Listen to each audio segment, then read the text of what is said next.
May 7, 1945. The city of Pilsen, Czechoslovakia. The war in Europe was supposed to be over. The radio waves were filled with the hysterical cheers of London, New York, and Paris.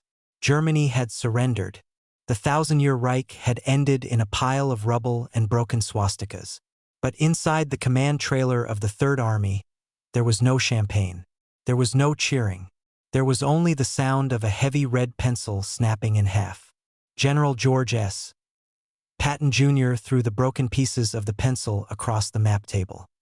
"He's giving it away," Patton growled. His voice wasn't a shout. It was a low, vibrating rumble that terrified his staff more than his screaming. "Ike is handing Europe to the Mongols on a silver platter." Major Lucas Kane, Patton's most trusted fixer, stood in the corner. He looked tired. He had spent the last year fighting from Normandy to the Czech border. He just wanted to go home. "General," Kane said softly, "the orders from SHAEF are clear. We halt at the demarcation line. We do not cross into Prague. The Soviets have jurisdiction there." Patton turned.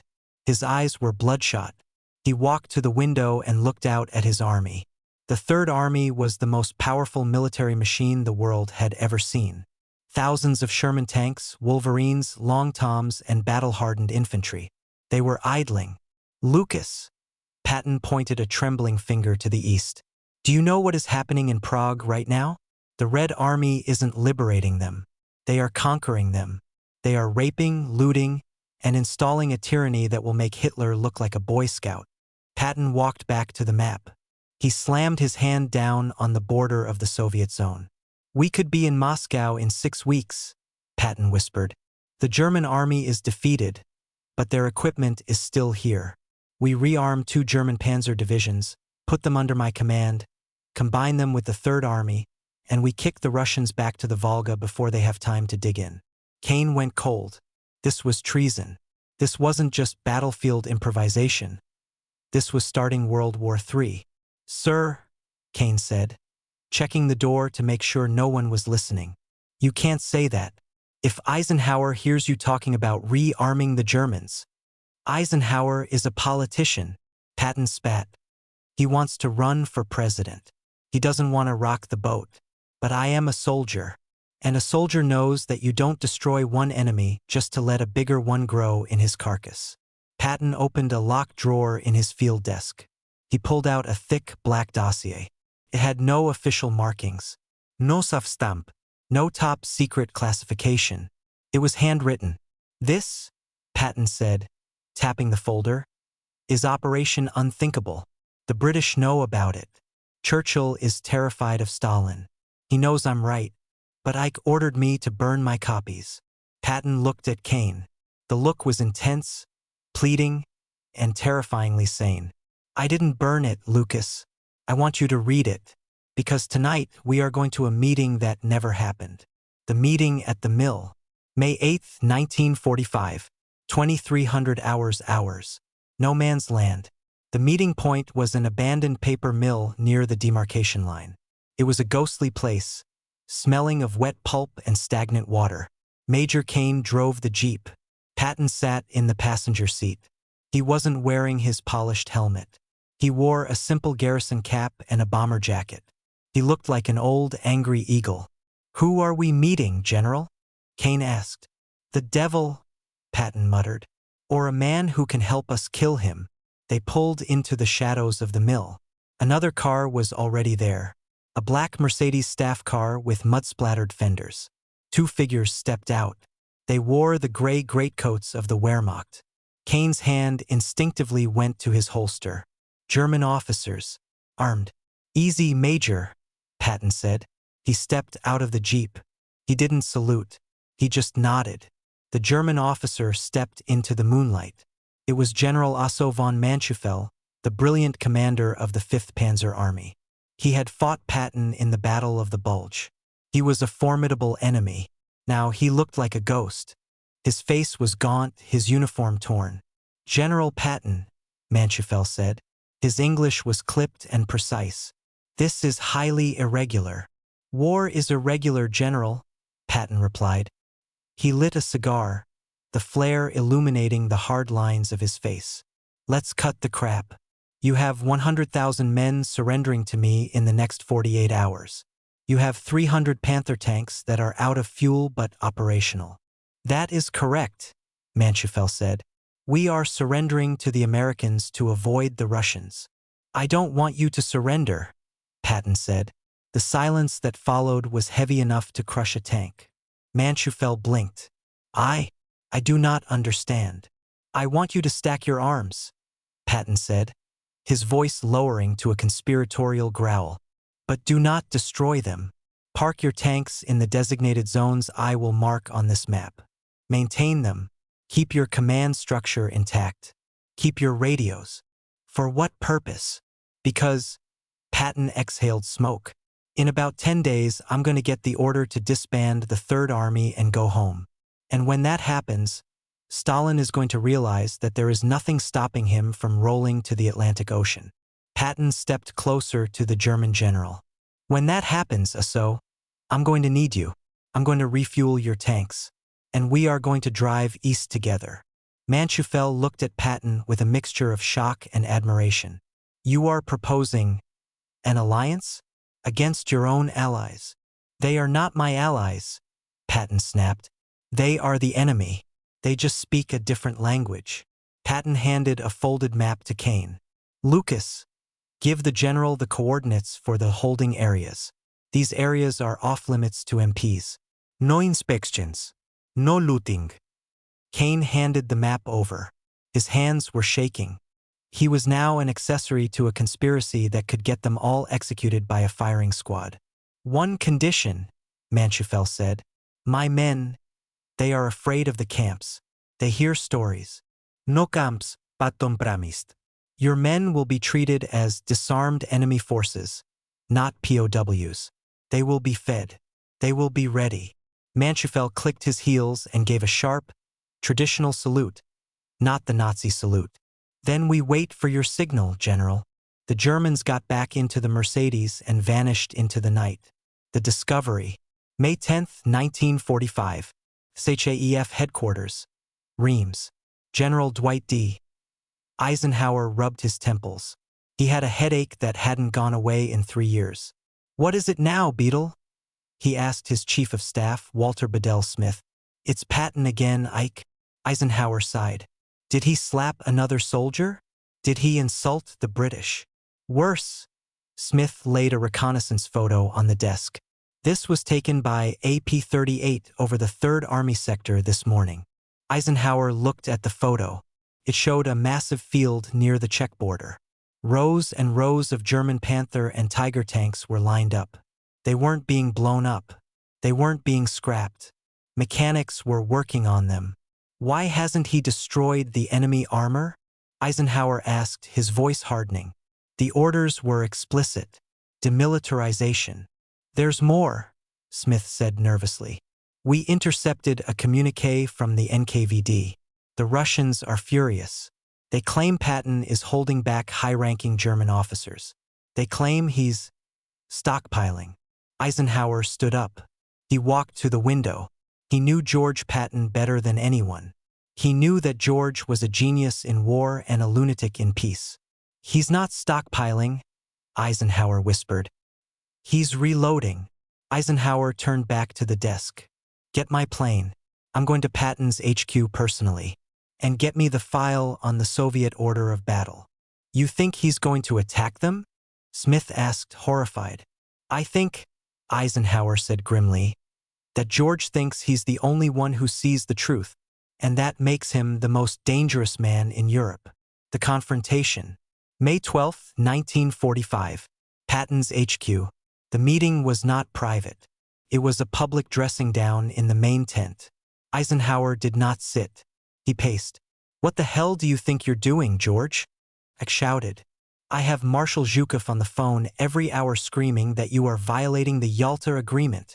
Patton sat in his chair, cleaning his fingernails with a small knife.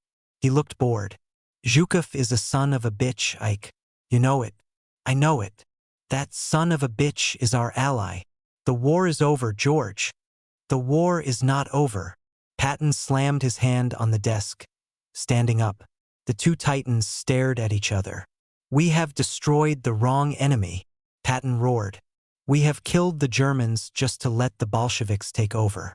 Look at the map, Ike. They are taking Poland, Hungary, Romania, Czechoslovakia. Do you think they will stop? They will take France next. And then England. That is not your decision to make," Eisenhower yelled back. "It is a political decision. Your job is to follow orders. My job is to win wars," Patton shouted. "And if you let me go, just give me the word, Ike. I can make it look like an accident. A border skirmish. The Russians provoke us. A counterattack. In 10 days, I cut off their supply lines. We have the atomic bomb coming, don't we? Let's use the threat. Let's dictate the peace from Moscow, not from a weak position in Berlin." Eisenhower stared at him. For a split second, Kane saw something in Eisenhower's eyes, a flicker of hesitation. I knew Patton was right about the threat, but the cost, millions more dead, a world in ruins. "No," Eisenhower said softly. "No, George." Eisenhower pulled a piece of paper from his pocket. "I am issuing a direct order. You will disband the German units immediately. You will turn over their equipment to the scrap teams. You will withdraw the Third Army to the designated zone." Patton stared at him. "And if I don't? Then I will relieve you of command," Eisenhower said. "And I will have you court-martialed for insubordination." The air left the room. The lion of the Third Army had been declawed. Patton slowly sat down. He looked old. "You are making a mistake, Ike," Patton whispered. "A mistake that history will write in blood." "Maybe," Eisenhower said, turning to leave, "but it will be my mistake, not yours." The secret kept. Eisenhower left. The staff scattered, terrified. Only Major Kane remained. Patton sat in the dim light. He opened the drawer. He took out the black dossier. Operation Unthinkable. He held it for a long time. "Major," Patton said. "Sir." "Get the jeep." "Where are we going, sir?" "To the scrap yard." Patton looked up. A wicked, defiant glint returned to his eyes. "No, Patton grinned. Ike said to disband the German units. He didn't say I couldn't hide the best stuff. We're going to the salt mines." "The salt mines, sir?"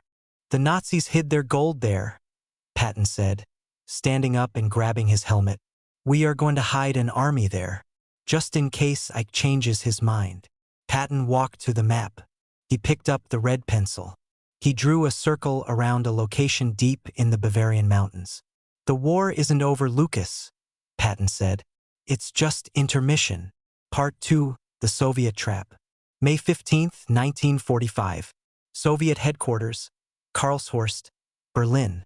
Marshal Georgy Zhukov, the conqueror of Berlin, did not like spies. He liked artillery. He liked T-34 tanks. He liked things he could see and destroy. But the man standing in front of his desk was a shadow. Colonel Viktor Volkov of the NKVD, Soviet Secret Police, was a man who smiled with his mouth but never with his eyes. "You are wasting my time, Colonel," Zhukov rumbled, pouring himself a glass of vodka. "Patton is a loudmouth cowboy. He barks, but he does not bite. Eisenhower has him on a leash." "The leash is fraying, Marshal," Volkov said, sliding a grainy photograph across the mahogany desk. Zhukov looked. It was a picture taken by a Soviet partisan near the Austrian border. It showed a convoy of trucks. They were American trucks, but the men standing next to them were wearing gray. "German mechanics," Volkov whispered, "working on Panther tanks, under American guard. But the Americans aren't guarding them as prisoners. They are guarding them as assets." Zhukov frowned. "Patton is crazy, but he is not suicidal. We have intelligence from a mole in the Third Army staff," Volkov continued. "Patton calls it Operation Unthinkable. He plans to use the Wehrmacht remnants to strike our flank in Saxony. He believes he can drive us back to Poland before winter." Zhukov smashed his glass on the floor. "If he attacks," Zhukov roared, "we will bury him. We have 3 times his manpower. But we do not want a war. Yet." Volkov said smoothly. Our supply lines are stretched. Our men are tired. We need time to consolidate Eastern Europe. If Patton attacks now, he might actually break our line. So what do you propose? A provocation, Volkov smiled. We need to prove to Eisenhower that Patton has gone rogue. We need to catch him red-handed rearming the fascists. If we expose him, Eisenhower will be forced to fire him. And without Patton, the American army has no teeth. The Salt Mine, May 18, 1945. Altauce Saltmine, Austria. Deep inside the mountain, the air was cool and salty. This mine was famous for housing the art treasures stolen by the Nazis, Michelangelo's Vermeer's gold bullion. But in the lower galleries, General Patton was hiding a different kind of treasure. Careful with that transmission, Major Kane shouted at a group of German mechanics. The cavern was a hive of activity. 50 Panther tanks, fully fueled and rearmed with fresh ammunition, were parked nose to tail in the dark tunnels. The swastikas had been painted over with a simple white star, but the silhouette was unmistakably German. Patton walked through the tunnel, his footsteps echoing. General Manschufel walked beside him. My men are restless, George, Manschufel said. They had dropped the formalities. They are hiding in a hole while the Russians loot their homes in the east. They want to fight. Tell them to sharpen their bayonets, Patton said, running his hand along the 75mm barrel of a Panther. I sent a message to London. Churchill is interested. If I can prove the Russians are moving aggressively, he might convince Truman to let us off the chain. Suddenly, a jeep screeched into the tunnel entrance. A dust-covered American lieutenant jumped out. General, perimeter breach. Patton spun around. Who? MPs? No, sir. Russians. A mechanized column. 6 T-34s and a company of infantry. They just crossed the demarcation line at Chemnitz. They claim they are lost and looking for a deserter. Patton's eyes narrowed.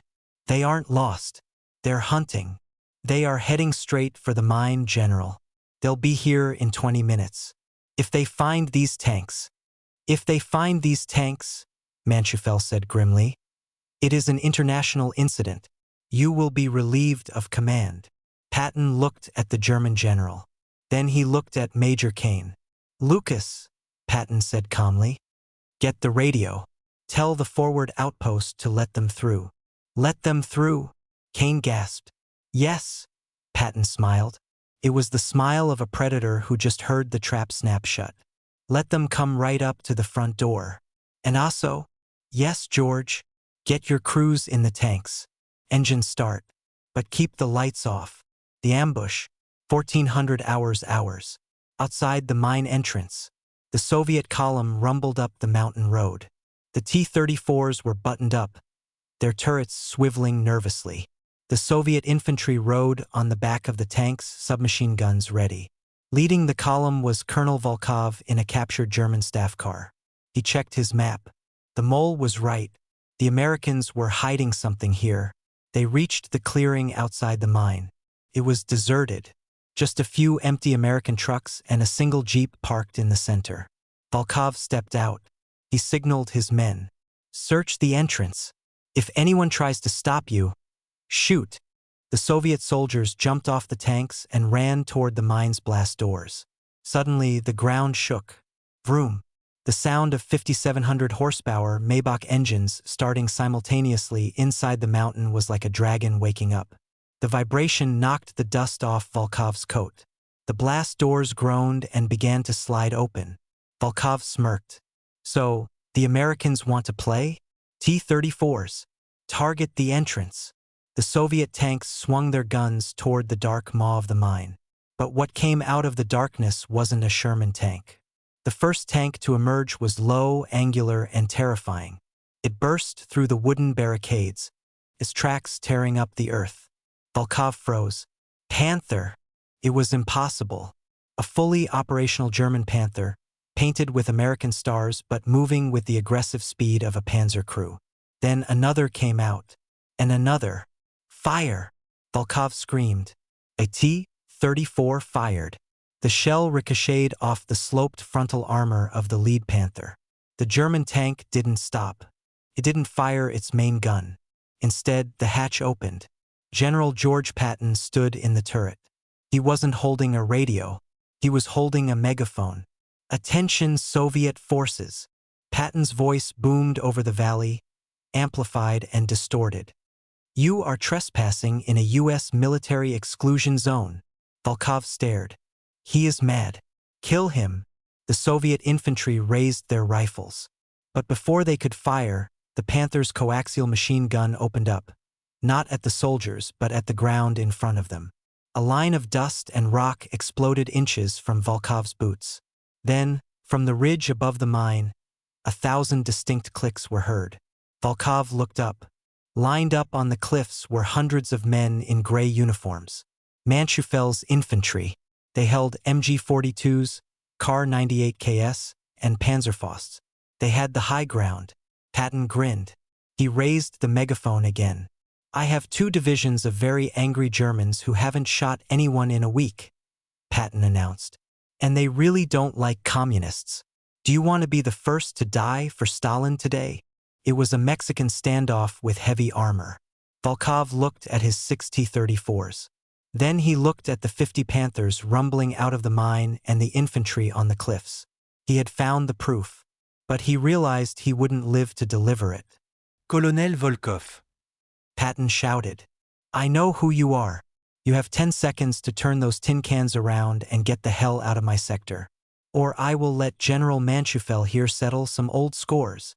Manchufel's tank pulled up beside Patton's. The German general looked down at Volkov with cold, dead eyes. Volkov weighed his options. If he fired, he died. If he retreated, he failed. But if he survived, he could tell Zhukov. "Withdraw!" Volkov screamed, jumping back into his car. "Driver, go!" The T-34s reversed frantically, grinding gears. The column spun around and fled down the mountain road, pursued by the laughter of the American general.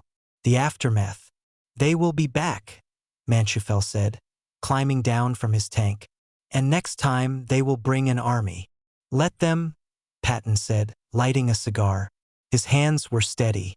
"We just bought ourselves a cause for war. When Zhukov hears about this, he'll attack. And when he attacks, Eisenhower will have no choice but to let us fight." Patton turned to Major Kane. "Lucas, get me the radio. I need to call the British. Tell them the bear poked the wrong beehive. The betrayal." But Patton didn't know everything. As the dust settled, Major Kane walked back into the mine to the communications room. He sat down at the radio set. He didn't dial the British frequency. He dialed a frequency that was not listed in any U.S. Army manual. "This is Shadow," Kane whispered into the microphone. "The cowboy has escalated. He used the German armor.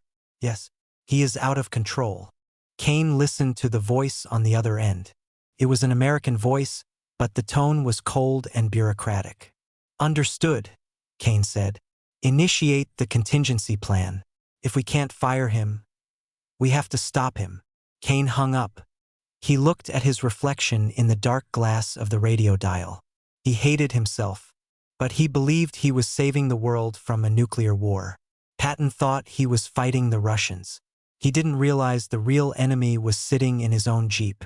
December 1945 was coming, and the accident was already being planned. October 1945. Bad Nauheim, Germany. The lion was in a cage. General Dwight D. Eisenhower had finally done it. He hadn't just relieved Patton of command of the Third Army. He had exiled him. Patton was now in charge of the 15th Army, a paper unit with no soldiers, no tanks, and no mission other than writing the history of the war. Patton sat in his new, small office. The walls were bare. The maps of Russia were gone. Major Lucas Kane stood by the door. He had been promoted to colonel for administrative excellence. "They think they've buried me, Lucas?" Patton whispered, staring at the rain hitting the window. "They think if they take away my tanks, I'll stop talking." Patton opened his briefcase. He pulled out a leather-bound notebook. "I'm going home for Christmas," Patton said. "I have a press conference scheduled in New York. I'm going to tell them everything. The salt mines, the German armor, The orders Ike deleted. I'm going to tell the American people that we are already at war. Kane felt a cold knot in his stomach. This was the trigger. The shadow had told him. If he tries to go public, we execute. Is that wise, General? Kane asked, his voice steady. The press will crucify you. They'll call you a warmonger. Let them, Patton grinned. It was the old, dangerous grin. I'd rather be a warmonger than a slave. Have the car ready on Sunday, Lucas. We're going pheasant hunting first. Then, we go to war with Washington. The setup. December 9th, 1945. The road to Mannheim. The morning was cold and gray. A heavy mist hung over the German Autobahn. Patton sat in the back of his 1938 Cadillac limousine. Next to him sat his Chief of Staff, General Hobart Hap Gay. Driving the car was PFC Horace Woodring, a young, reckless driver who loved speed. But Colonel Kane was not in the car. He was following a mile behind in a Jeep. Kane checked his watch. 11:40 a.m. He picked up his radio. He didn't speak. He just clicked the transmit button 3 times. 2 miles ahead, parked on the side of the road near a rubble pile, a massive 2.5-ton GMC truck engine rumbled to life. The driver was not an American soldier. He was a man with cold eyes and no dog tags. He waited. The crash. In the Cadillac, Patton was in a good mood. He was looking out the window at the ruins of the German war machine. Look at that, Hap. Patton pointed to a rusted tank hulk on the side of the road. See the shell hole? That's a 75mm puncture. Clean kill. Yes, General, Gay said. The Cadillac crested a small hill. They were entering the outskirts of Mannheim-Geferdel. The road was straight. Slow down, Woodring, Patton ordered. I want to see the guns. The car slowed to 20 miles per hour. Then it happened. The GMC truck, which had been idling on the shoulder, suddenly lurched forward. It didn't merge. It turned hard left, directly across the path of the limousine. It was a maneuver that made no sense. It was a 90-degree turn into oncoming traffic. Look out! Woodring screamed. He slammed on the brakes. The Cadillac skidded on the wet pavement. Crash. It wasn't a high-speed wreck. It was a brutal, grinding impact. The heavy steel bumper of the truck smashed into the front right grille of the Cadillac, crumpling the hood like foil. The car stopped instantly. General Gay was thrown forward but caught himself. Woodring hit the steering wheel but was fine. In the back seat, physics took over. Patton, who was sitting on the edge of his seat pointing at the tanks, was thrown forward like a rag doll. His head slammed into the glass partition separating the driver from the passengers. His neck snapped back with a sickening crack. He slumped onto Gay's shoulder. General, Gay asked, shaking him. General, are you okay? Patton's eyes were open.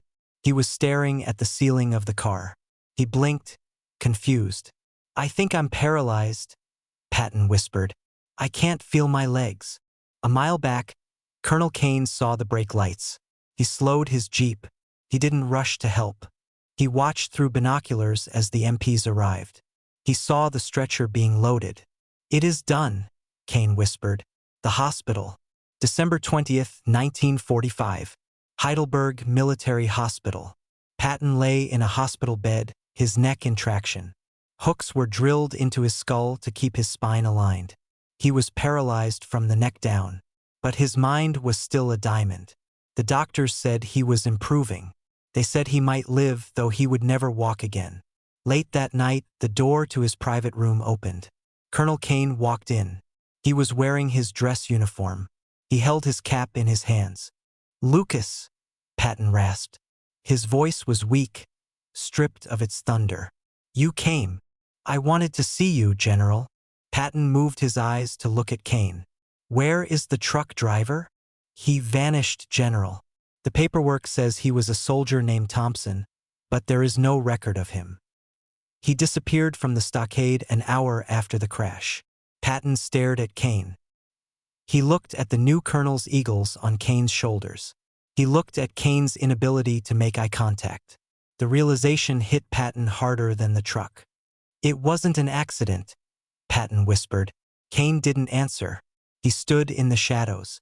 The truck waited, Patton said, his mind racing. It turned when we were close. And you were supposed to be in the lead jeep, Lucas. Why were you behind me? Kane stepped closer to the bed. He leaned in. Operation Unthinkable had to end, George.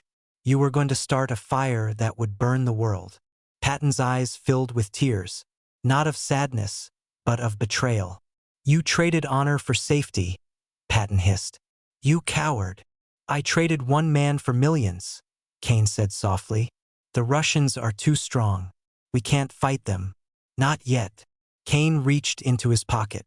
He pulled out a small vial. He poured a clear liquid into Patton's water glass on the bedside table. You need to rest now, General. The history books will be kind to you. You died a hero's death. An accident. A tragedy. Patton tried to scream, but his paralyzed chest could only produce a wheeze. Get out, Patton gasped. Get out. Kane saluted. It was a perfect, sharp salute. Goodbye, General. The end of the dream. December 21st, 1945. General George S. Patton Jr. died in his sleep. The official cause was a pulmonary embolism, a blood clot that traveled to his heart. The world mourned. The old blood and guts was gone. In a salt mine in Austria, a demolition team led by Colonel Kane set charges on the tunnel entrances. Boom! The mountain collapsed inward, sealing the 50 Panther tanks and the secret armory forever in the dark. General Manchufel and his men were quietly dispersed, sent home with fake papers. Their ghost army dissolved into the population. Epilogue. 1989 Berlin. The Berlin Wall was falling. People were dancing on the concrete, smashing it with hammers. An old man stood in the crowd watching. He was very old, leaning on a cane. It was Lucas Kane. He watched the Soviet Empire crumbling, 44 years after Patton wanted to destroy it. A young reporter noticed the old man crying. Are you okay, sir? The reporter asked. Tears of joy. Kane shook his head. He looked at the wall, then looked east toward Russia. He was right, Kane whispered. The crazy son of a bitch was right. We spent 50 years afraid of the bear, and he could have killed it in 50 days. Who, sir? The general, Kane said. He turned and walked away into the crowd. A ghost of a war that never happened, leaving the truth buried deep under the salt of the earth. The end.